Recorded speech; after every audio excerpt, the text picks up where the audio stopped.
বুকের ভেতর যত্ন করে লিখেছি তোর নাম, ভালোবাসায় ডুবে যেতে তোর কাছে এলাম। আমার চোখের দিকে তাকাও।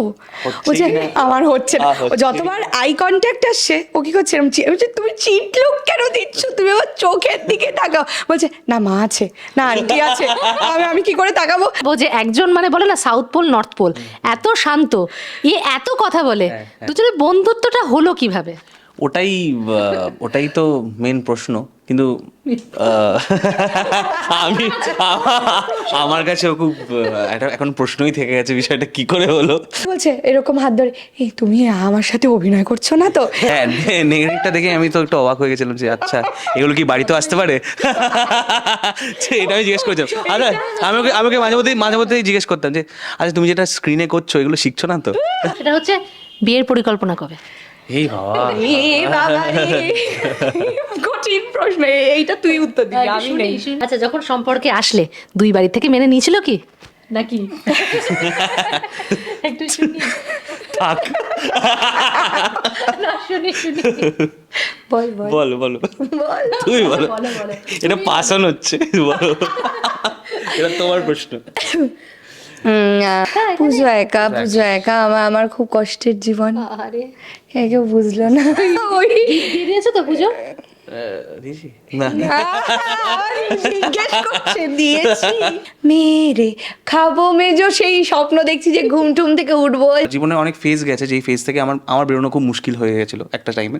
তো সেই ফেজ থেকে কিন্তু ও খুব ইজিলি আমাকে, যেটা আমি কোনোদিনও ভাবতেও পারিনি যেটা হবে হয়তো, কিন্তু ও খুব ইজিলি আমাকে সেই জায়গা থেকে বার করে এসেছে, তার জন্য আমি অলওয়েজ গ্রেটফুল। আর আমি এটা বলেওছি যে যাই হয়ে যাক বন্ধুত্ব তো থাকবে, মানে বন্ধুত্ব নষ্ট হবে না কোনোদিনও।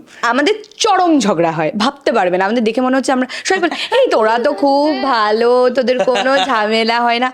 আমরা যখন ঝগড়া করি ইন্টারভিউ নিতে হবে, সেটা ভাবতে পারছো না, মানে অকথ্য ঝগড়া। এই জানো তো আমি না কোনোদিনও ভাবিনি যে কোনো অভিনেত্রীর সাথে প্রেম করব। মানে আমি ওকে জিজ্ঞেস করছিলাম হয় না যে তোমার জন্য রেড ফ্ল্যাগ গ্রিন ফ্ল্যাগ কি, ও প্রথমেই বলেছিল যে আমার প্রথম রেড ফ্ল্যাগ হচ্ছে যাই হয়ে যাক আমি কোনো অভিনেত্রীর সাথে কোনো মানে প্রেম দূরের কথা বন্ধুত্বের সম্পর্কেই জড়াবো না। মনে আছে আমি মাকে বলেছিলাম, মা জীবনে একটা ছেলের সাথে দেখা করলাম যে আমার সঙ্গে কাজের বাইরে একটা এক্সট্রা কথা বললো না, ও ভীষণ অহংকারী, মানে এইটা আমি একটু মাকে বলেছি যে এই ছেলের সঙ্গে তো আমি জীবনে বন্ধুত্বও রাখবো না, এত অ্যাটিটিউড। আজকে যাদের সাথে আড্ডা দিতে বসেছি তারা দুজনেই কিন্তু আপনাদের মন জয় করে নিয়েছে। একজন তার সুরেলা কণ্ঠ দিয়ে ভালোবাসায় ভরিয়ে দিয়েছে এবং আরেকজন কিন্তু অভিনয়ের মাধ্যমে আপনাদের মন জয় করেছে। এবং তারা দুজনেই কিন্তু আপনাদের ভীষণ পরিচিত, রাহুল এবং শ্রীতমা, মানে যাকে মানে দেখা যাচ্ছে জি বাংলার ডায়মন্ড দিদি জিন্দাবাদ। এবং আরেকজনের কথা কি বলবো, সারেগামাপার অন্যতম প্রতিযোগী। কেমন আছো আগে বলো? খুব ভালো, তুমি কেমন আছো বলো? খুব ভালো আছি, কেমন আছো? খুব ভালো আছি, তুমি কেমন আছো? খুব ভালো। তোমাকে দেখে সবসময় আরো ভালো হয়ে যাই, আমি তুমি আমরা সবাই, এটা আমার কাছে বড় পাওনা। আচ্ছা আজকে তো মানে বলে না গোপন কিছু কথা জানবো, সমস্ত কিছুটা জানবো, মানে অনেকদিন ধরে বলছিলাম শ্রীতমাকে, অনেকটা দূর বাড়ি আজকে এসেছি। আমরা সত্যি খুব খুশি যে এত দূর তোমরা এসছো আমাদের সাথে আড্ডা দিতে, গল্প করতে, আমরা খুব খুশি, very happy. Thank you so much আসার জন্য আজকে, সত্যি খুব ভালো লাগলো। আজকে মানে রাহুলকে অন্য রূপে পাবে দর্শক। একদমই তাই, ও এমনি ভীষণ একটু কমই কথা বলে, রিজার্ভড থাকে। আজকে ওকে দিয়ে বলাবো বেশি। একদমই ও আজকে একটু বেশি কথা বলুক, মানে কথা বলে ঠিকই কিন্তু অডিয়েন্সের সামনে একটু রিজার্ভ থাকে, তো আজকে ওই একটু ইন্টারভিউটা আমাদের গাইড করুক। হ্যাঁ, এবার আমি জিজ্ঞেস করবো যে একজন মানে বলে না সাউথ পোল নর্থ পোল, এত শান্ত, এত কথা বলে, দুজনের বন্ধুত্বটা হলো কিভাবে? ওটাই তো মেন প্রশ্ন, কিন্তু আমার কাছেও খুব একটা এখন প্রশ্নই থেকে গেছে বিষয়টা কি করে হলো। কিন্তু হ্যাঁ মানে ওই যে মানে, কিন্তু আমি বেশি কথা বলি কিন্তু আমি মানে মানুষ এসে গেলে তুমি হ্যাঁ না আমি বিষয়টা বুঝাচ্ছি। আমাদের বাড়িটাও যেরকম একদম তুমি এলে দেখলে নর্থ আর সাউথ পোল, আমরা সত্যি নর্থ পোল সাউথ পোল, কিন্তু সামহাও ওই যে বলে না যে অপোজিট পোলস অ্যাট্রাক্ট, তো এটা আমি সত্যি বিশ্বাস করতাম না, but it happened in our real life. তারপর থেকে আমি থিওরিটা ভীষণভাবে মানি, it is very true, opposite poles attract করে। আর সবথেকে বড় কথা যেটা আমাদের মধ্যে, যেটা আমাদের দুজনকে সবথেকে বেশি কানেক্ট করে, যে ও না আমার কথা খুব শোনে। ও যেহেতু শান্ত, মানে কীরকম, ও কোনো মানুষের সঙ্গে মিশে গেলে তার কাছে কিন্তু ও ভীষণ, it's like an open book, কিন্তু ওর মিশতে সময় লাগে। বাট ওই যে আমি ধরো সারাদিন কিছু একটা ভুল ভাল বকছি যে আরে এটা যা হয়েছে, ওটা হয়েছে, সেটা হয়েছে, সেটাও খুব শান্তভাবে শোনে। আমার একটা এরকম সবসময় মনে হতো যে আমার একটা এরকম বন্ধু, এরকম একটা মানুষ দরকার যে আমার কথাটা শান্তভাবে শুনবে, আমায় বুঝবে। তো সেই জিনিসটা আমি ওর মধ্যে পেয়েছি। তো এই আর একদমই কি। তাই, ও শুনছে যে কি দেখলে তো এখনো যে আমি বলে যাচ্ছি ও শোনে, আর এইটা আমার খুব ভালো লাগে যে আচ্ছা আমি কথা বলে যাবো, ও খালি এক দৃষ্টি আমায় দেখবে, শুনবে। তো এটা ওর মধ্যে পেয়েছি আর কি। অসাধারণ। তারপরে তো যাবো যে ঝগড়া হলে কে শোনে আর কে ইয়ে করে, সেটা পরে যাচ্ছি। আলাপটা কিভাবে একটু শুনবো, আলাপটা তো শুনতে হবে। আর একটা আমি বলবো, বলো। প্রথমত হচ্ছে আমাদের একটা গান করার কথা ছিল, সেটা একটা লেভেল থ্রু করার কথা ছিল। এবার তখন আমরা কেউ কাউকে খুব একটা চিনতাম না, ও হয়তো গান শুনেছে, আমি হয়তো দেখেছি মিউজিক ভিডিও। তো তখন বলেছিল যে এরকম শ্রীতমা বৈদ্য থাকছে, তো ওর সাথে একটা মিউজিক ভিডিও করতে হবে। আমি বললাম ঠিক আছে, ভালো কথা। তারপরে আমাকে সার্চ করেছি, করে দেখলাম ওর চ্যানেল আছে একটা, ডান্স করে খুব ভালো। ব্যাস ও তখন অভিনয় আসেনি? না না না, তখন শুধু ডান্স করতো আর মিউজিক ভিডিও খুব কম। তখন আমি কলকাতায় জাস্ট শিফট হয়েছি আর কি, মানে শুরুই করিনি সেভাবে ক্যারিয়ার। আমাদের একটা গান, তারপরে ওই গানটা আরো হয়নি, সেটা আজও হয়নি, ঠিক আছে। তো প্ল্যান হয়ে রয়ে গেছে। তো তারপরে আমি চিনলাম ওকে যে হ্যাঁ এরকম একটা মানুষ এক্সিস্ট করে। তো তো তারপরে যখন আমাদের মীরা গানটা কমপ্লিট হয়, তখন সুপ্রতীপ ভট্টাচার্য এই গানটা লিরিক্স লিখেছে। তো আমরা সবাই মিলে ভাবছিলাম যে কে হবে মীরা। মীরা এমন একটা ক্যারেক্টার দরকার যে ওইটা ক্যারি করতে পারবে, আবার খুব নোন ফেসও আমরা চাইছিলাম না, এমন একটা ফেস যেটা মীরা হিসেবে মানুষ যেন চিনতে পারে যে এই মীরা। কারণ একটা ওরকম চরিত্র করতে গেলে না, তুমি যদি আগে খুব বেশি মানে নোন ফেস হয়ে থাকো, মানুষ অতটা অ্যাকসেপ্ট করতে চায় না। আর ও সেভাবে তখন অতটাও কাজ করতো না, মিউজিক ভিডিওই করতো আর কি, মানে ডান্স করতো আর কি, মিউজিক ভিডিও করতো না খুব একটা। তো আমরা দুজনেই একসাথে যখন ওর একটা মীরার লুক দেখেছিলাম, ওটা দেখে আমি ওকে ফটোটা সেন্ড করেছি, ও আমাকে ফটোটা সেন্ড করে বলছে ভাই একটা মেয়ে আছে যে করে দিতে পারবে আমার মনে হচ্ছে। আমি বলছি আমিও পেয়ে গেছি এরকম, ঠিক আছে। এবার আমরা দুজনকে হোয়াটসঅ্যাপে সেন্ড করেছি সেম মেয়ের পিকচার, ঠিক আছে। এইবার এইভাবে হয়েছে আলাপ। তারপর আমরা মিটিংয়ে গেছি, মিটিংয়ে গিয়ে যেরকম হয়, আমি খুব একটা কথা বলতে পারি না। এটা আমি তোমাকে বলছি, আমার যেদিন প্রথম লাইফে ওর সাথে দেখা, ওই মীরার একটা মিটিং হয় না কোনো কাজের আগে, আমি বাড়িতে এসে, আমার এখনো মনে আছে, আমি মাকে বলেছিলাম মা জীবনে একটা ছেলের সাথে দেখা করলাম যে আমার সঙ্গে কাজের বাইরে একটা এক্সট্রা কথা বললো না। ও ভীষণ অহংকারী, মানে এইটা আমি একটু মাকে বলেছি যে এই ছেলের সঙ্গে তো আমি জীবনে বন্ধুত্বও রাখবো না, এত অ্যাটিটিউড। মানে দেখা করতে গেছে প্রথম দিনে দেব সুপারস্টার, মানে যতটুকু হ্যাঁ হ্যাঁ এই কাজ এই ডেট এরকম, আর কোনো কথাও বলিনি। আমি মনে মনে ভাবলাম এত ছেলের সাথে দেখা করেছি, মিশেছি, এই কে, মানে এর এত অ্যাটিটিউড। আমি মাকে এসে বলেছিলাম আমি ওর সঙ্গে জীবনে বন্ধুত্ব করবো না, কিন্তু কিসমত কো কুছ और ही मंजूर था। নসিবে থাকলে কিছু করার নেই। মীরা শ্যুটটা ওরকম ভাবেই হয়েছিল আমাদের, কিন্তু মীরার সঙ্গে খুব একটা বন্ধুত্ব ছিল না। তারপরে আফটার দ্যাট মানে মীরা শুটিংয়ে গিয়ে আমাদের একটু কথাবার্তা হয়েছিল, তখন ও ছোট আমিও ছোট।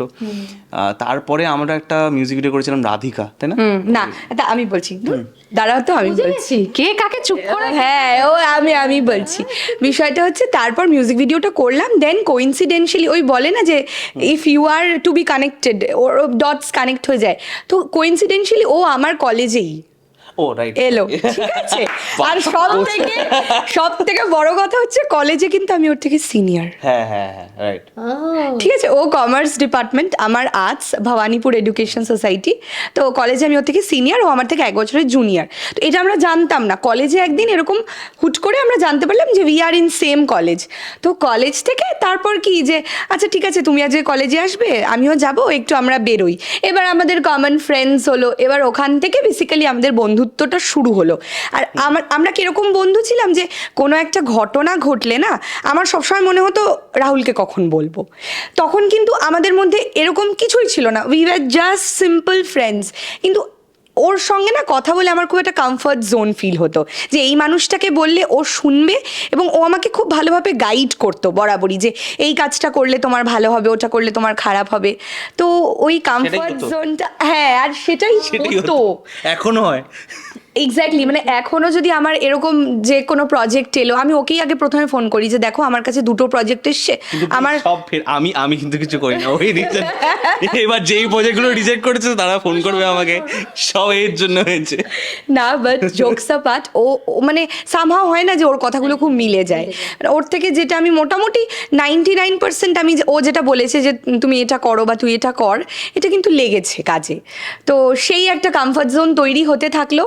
দেন তারপর আমরা একটা সারেগামার ইউটিউব চ্যানেলে একটা মিউজিক ভিডিও করলাম, সেটা আমাদের একটা কাপল বেসড মিউজিক ভিডিও ছিল। সেখান থেকে বেসিক্যালি আমাদের একটুখানি হলো আর কি। মানে সেখানেও আমরা খুব ভালো, মানে এত কথা শেয়ার করা বা ওইসব করতাম না।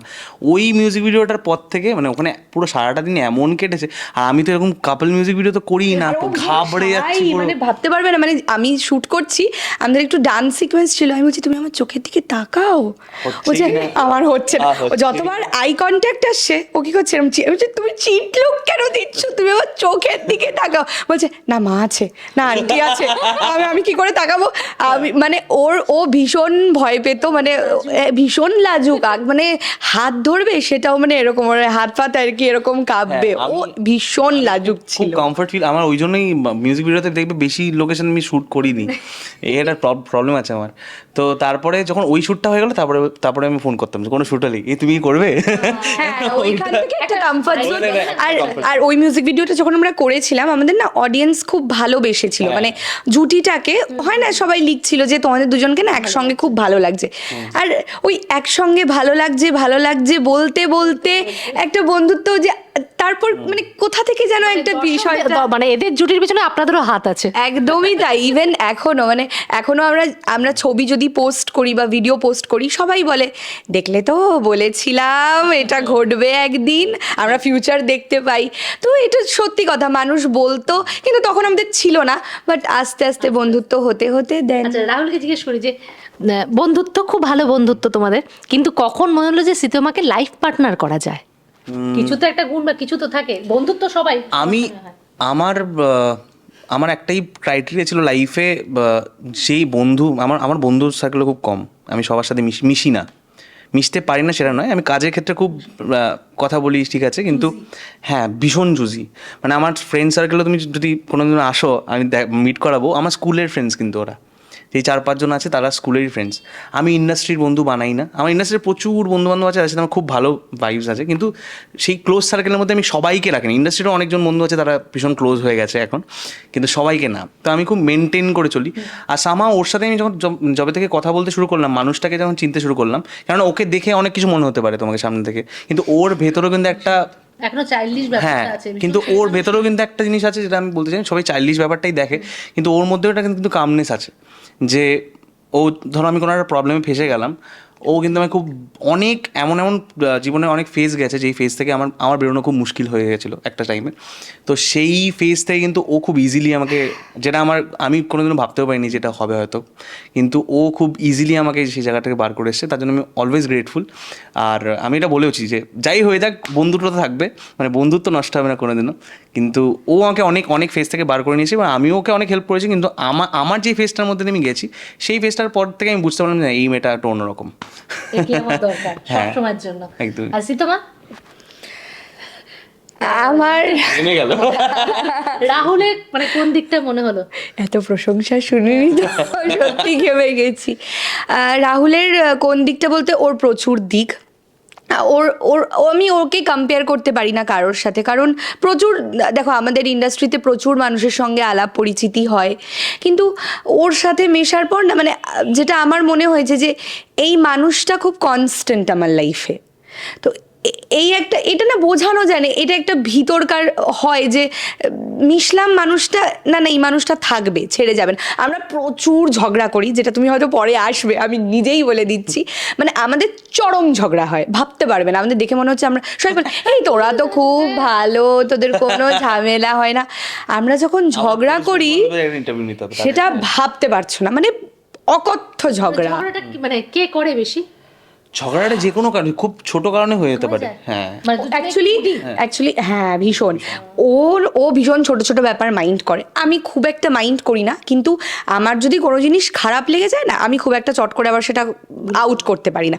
ও যেমন কি খুব যে খারাপ লাগলো চলো ঠিক আছে আমরা ভুলে যাই, আমার হয় না, আমার মাথায় ওটা খুব স্টিক করে যায়, ওই জিনিসটা খুব খারাপ।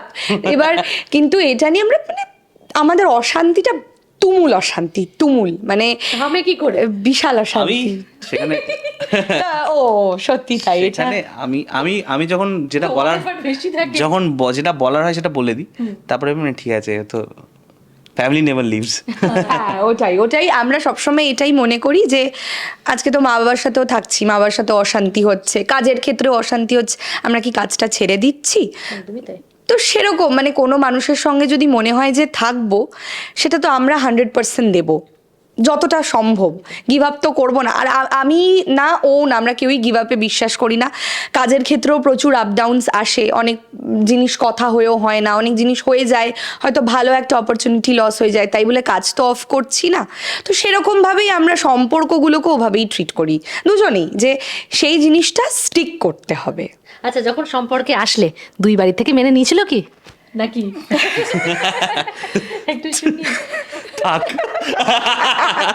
না, শুনি বল বলো বলো, তুমি বলো, এটা পাশন হচ্ছে, বলো, এটা তোমার প্রশ্ন। বাবা বড় স্টোরি, ছোট করেই বলছি।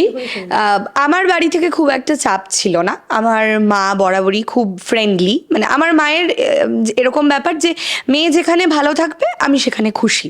এবং এটা আমি অনেস্টলি বলছি, রাহুল ছেলে হিসেবে খুব ভালো, খুব ভালো, মানে খুবই ভালো, ওর কোনো বদগুণ নেই। সত্যি কথা বলতে একটু রাগী মেজাজি এগুলো আছে, কিন্তু ঠিক আছে, সেটা তো প্রত্যেকটা মানুষেরই কোনো না কোনো ডিসঅ্যাডভান্টেজ থাকে।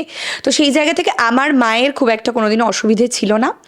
আর ওর মাসে কিন্তু বললে, যখন বললি মানে আমার এরকম প্রচুর সমস্যা হয় যেখানে হয়তো ওকেও কিছু বলতে পারছি না, ওর মাকে ফোন করে বলে দিয়েছি, কিন্তু ওর মাই সব সলভ করে নিয়েছে।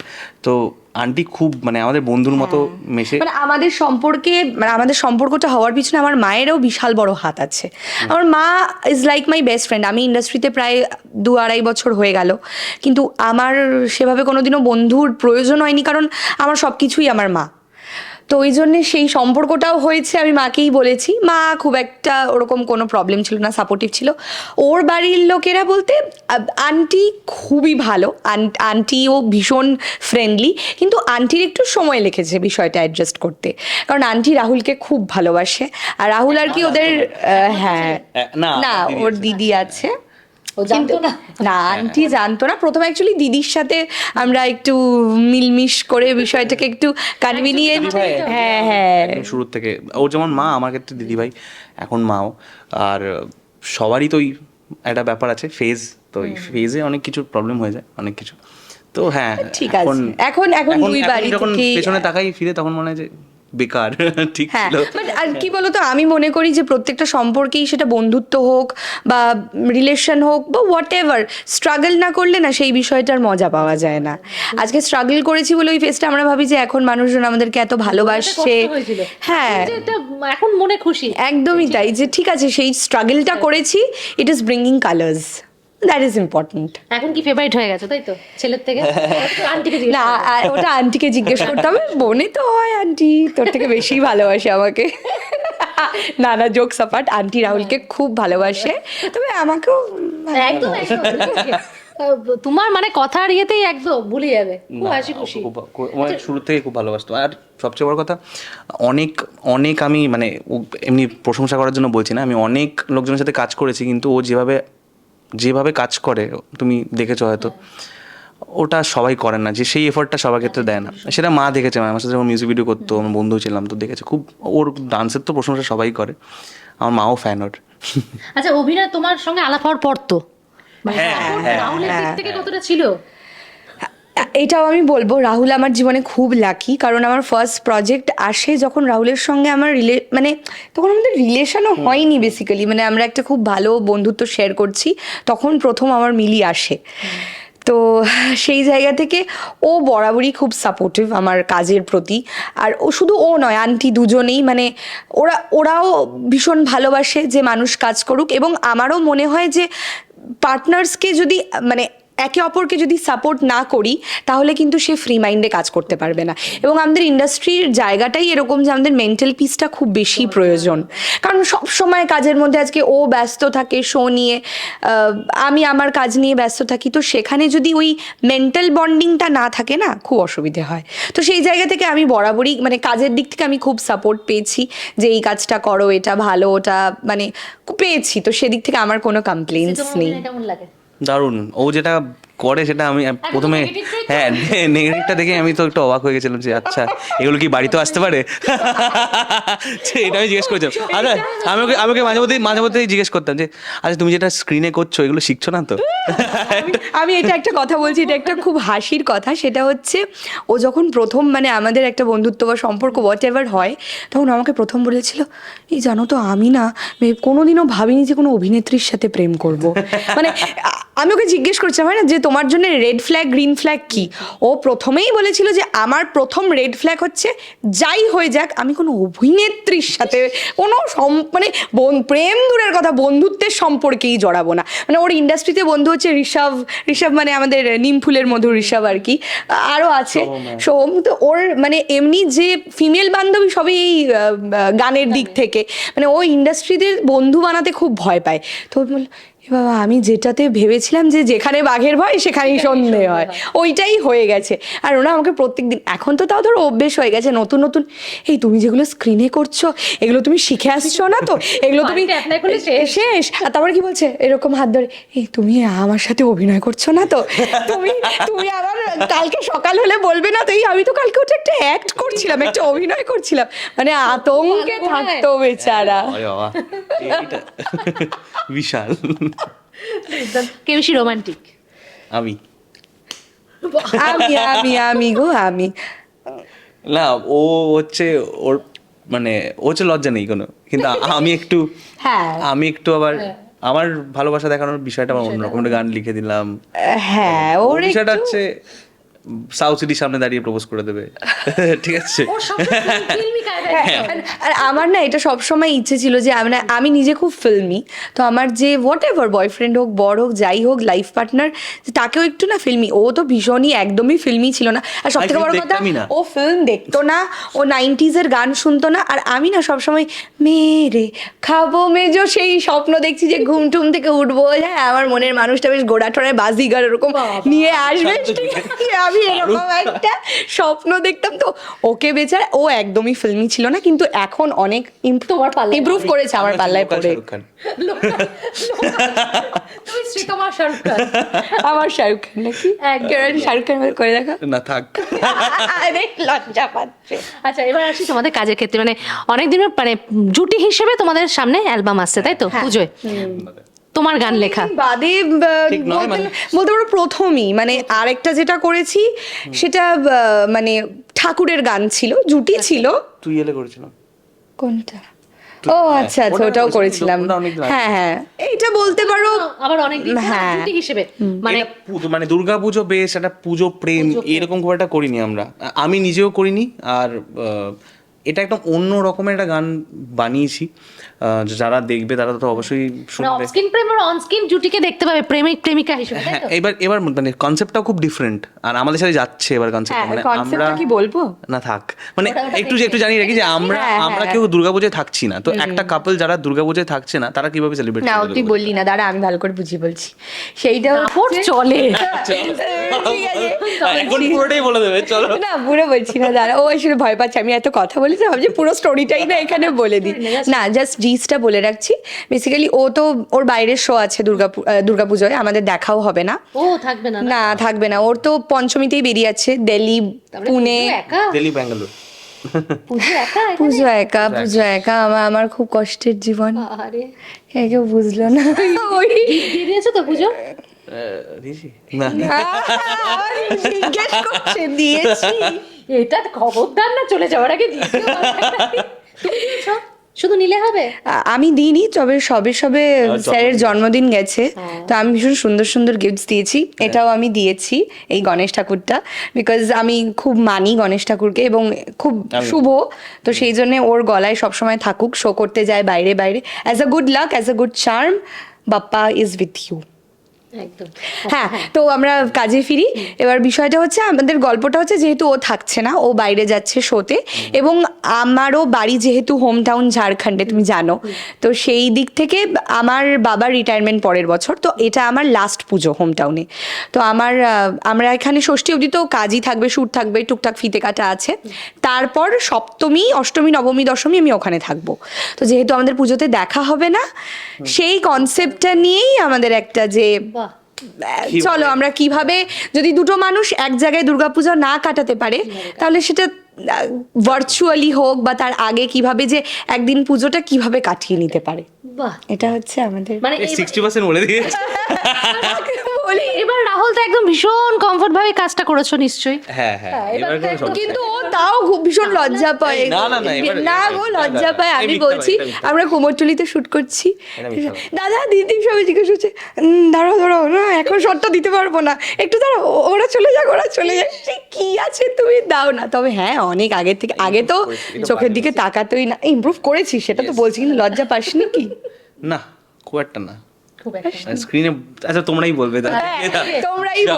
তোমরাই বলবে। এটা রিলিজ হচ্ছে 30 বা 1 তারিখ, সেটা এখনো কনফার্ম হয়নি। আমার চ্যানেল থেকে, রাহুল দত্ত, আমার Rahul official Dutta YouTube official। channel, সেখান থেকে রিলিজ হচ্ছে। আর সবাইকে রিকোয়েস্ট করবো যে অবশ্যই দেখো গানটা। আর গানটার নাম বলো। গানটার নাম হচ্ছে গানটা কি 2 লাইন শোনানো যাবে?